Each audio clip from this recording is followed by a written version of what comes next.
What's going on YouTube? Team G Sale back with another pickup video. Thanks for tuning in today. It's going to be a rather short one because, as anyone knows who's following anything around the world, it's the COVID-19 outbreak. Canada, where I'm living, has been pretty hard hit. I'm actually in the province of Manitoba, which has relatively low infection rates, but the province is on lockdown. Thrift stores have been closed for weeks now. It is getting quite warm out, but there will be no garage sales, that's for sure. And most of the games I got this week were from trades I did or from pickups on Kijiji and other online sites. And even those have been strange. Like one of them, the guy, he didn't want to meet. He just wanted to leave it in his mailbox and do an e-transfer. But I mean, hey, everyone's trying to be a little bit safe with everything that's going on. So without further ado, let's just jump into non-video game pickups. Couple this week. One of them I would have normally put under video games, but since I don't have much to go with it, this is kind of what it is. I think it was the last video I mentioned meeting up with a woman and her husband who were big collectors, and I messaged her back. She had some game guides that I really wanted to get, so I messaged and she still had them, so I went down to her place and grabbed them. She did 5 a piece, and then I just had a 20, so I grabbed this board game too. So for $5 I got the Mork and Mindy game.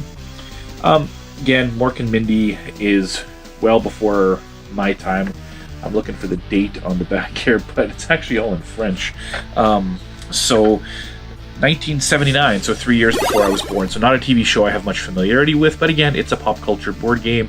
And actually, I should have checked that it's missing a couple pieces. They're not like major components or anything, but I was kind of in a rush and I just didn't even bother. But either way, $5 from Mork and Mindy.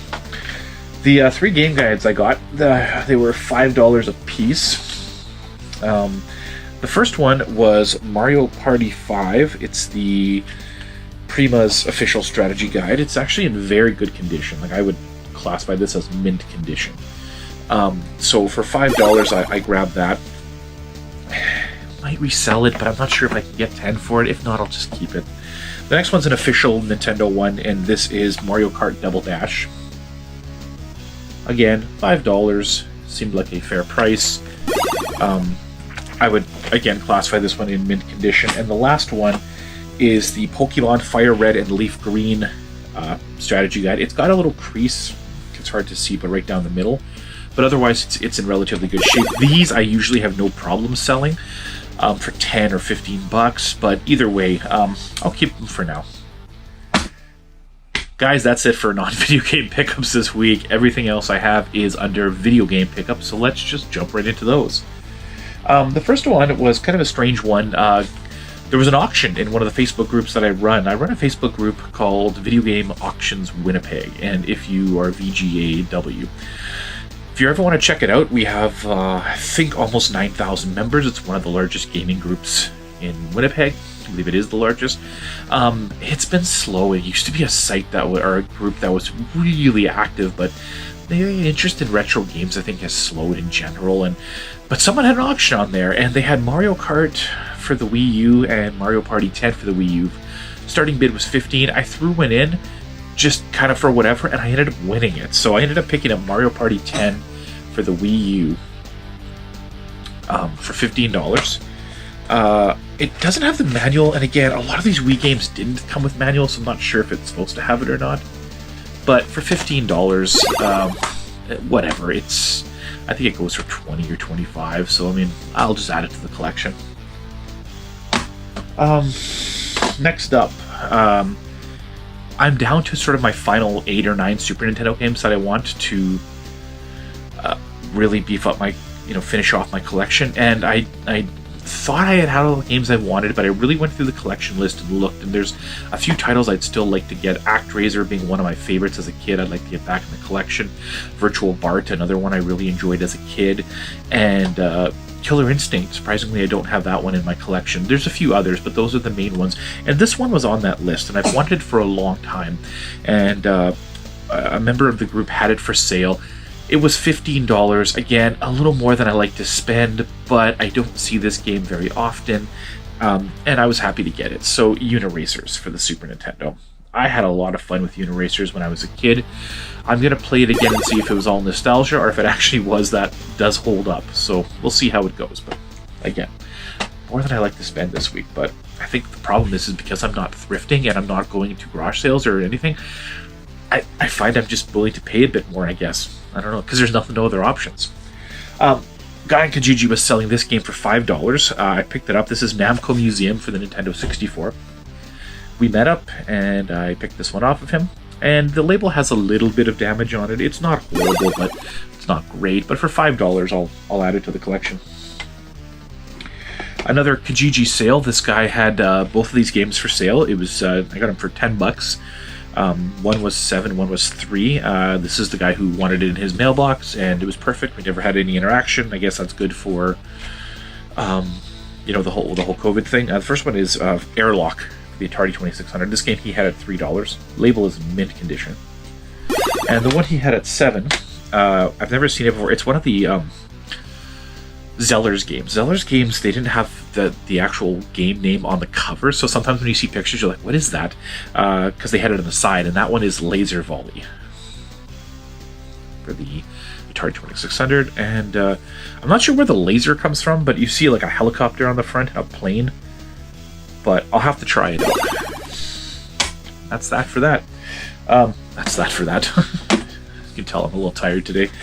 These next three, I had a friend of mine, Jason, who posted in my Facebook group that he was looking for a copy of Teenage Mutant Ninja Turtles Arcade Attack for the DS. Now, I had a copy. I actually got it at a garage sale for $1 a couple summers ago. And I don't play it, and he really wanted it. So I messaged him to see if we could work out a trade. And he sent me a picture of a bunch of the games that he had. And we ended up trading for this one that I didn't own for the Super Nintendos. And this is Super Empire Strikes Back. Super Nintendo. I have Super Star Wars, but this is the one I didn't own. So we ended up trading this. I paid $1 for that game, so this was $1. So good trade. Now he had these two games here, and I didn't own either of them. And I asked him if he would sell them, and he ended up doing 2 for $10 on these. And the first one is GT64 for the Nintendo 64, so essentially $5 for this one. And lastly, Super Bust-A-Move 2 Arcade Edition, or just Bust-A-Move 2 Arcade Edition. Maybe it's not Super, for the Nintendo 64. Very happy to add both of those to the collection. We're down to the final 2 games, and these games are part of a trade. Last week I showed you, if you saw my video, I posted a Pokemon Game Boy that I had got from a trade with someone in the States, and I had paid $3 for it. And I ended up trading that for these 2 games. So these games essentially, factoring in the shipping, were $5 a piece. And the first one, back to one of those Zeller's games, Dragon Treasure for the Atari 2600. Mint condition. And of course, this one actually looks more like it. It's got a dragon on the front. So I got that for $5, and kind of a grail title for me. I've been looking for this for a while. This is Futurama for the original Xbox. I have been looking for a copy for a while. Finally found one. The price of these has skyrocketed. It's quite amazing. This one is missing the manual, but again, I'm just happy to add it to the collection. I've heard it's not like the best game to play, but I loved Futurama, and apparently there's like almost the equivalent of an episode in here that was never released. So I'm kind of excited to see that, and it actually gets added to my Grail Xbox games right up there. To complete that, I reorganized my Xbox shelf recently. I'm actually going to go through all the games and take the stickers off. The ones that annoy me the most are these ones. A lot of them are sports titles, but they say like $1 there, and they're from this place, First National Pawn from Grand Forks. And what they actually did, which is the annoying thing, is they actually put the stickers like not on the plastic, but actually on the paper on the inside, so they're really hard to get off. So I borrowed a heat gun from my dad, and I'm just gonna sort of like heat all these up and whatever, do it really nice and sort of make them look really, really good. That's really it, guys. If you haven't already, please hit the subscribe button right up here in the corner, and trying to get that 200 follower mark. There's going to be a lot of videos coming up in the next few weeks. I'm going to be doing a video for my buddy Nate over at Thrift Dweller, top 3 for his top 3 Tuesdays. One of those is I'm doing one focused more on board games. I got some other collection videos coming in the works. This will be my last pickup video for a while. I have nothing for my next one because I'm not really going out or doing anything, so stay tuned for some different types of videos in there. I'm also going to be doing I was contacted by the CBC, who did a story on my game room a while back, that they want me to do a couple reviews of Animal Crossing for the Switch and some talk about other video games, so I'll be hopefully doing that coming up as sort of a side project that I'm working on with CBC News locally here in Manitoba.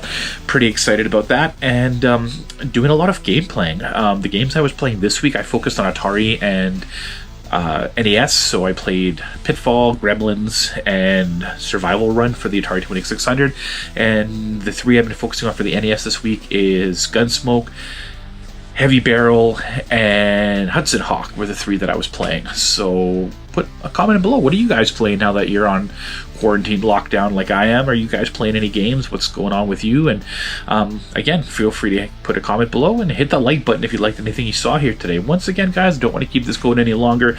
Stay healthy, stay safe, stay inside if you can. I know a lot of us have to go to work, but stay inside if you can. And again, I won't be doing a pickup video next week, so don't expect those for a while. And unfortunately, this is going to go into garage sale season for sure, and Team G Sale is going to have to put garage sales on hold.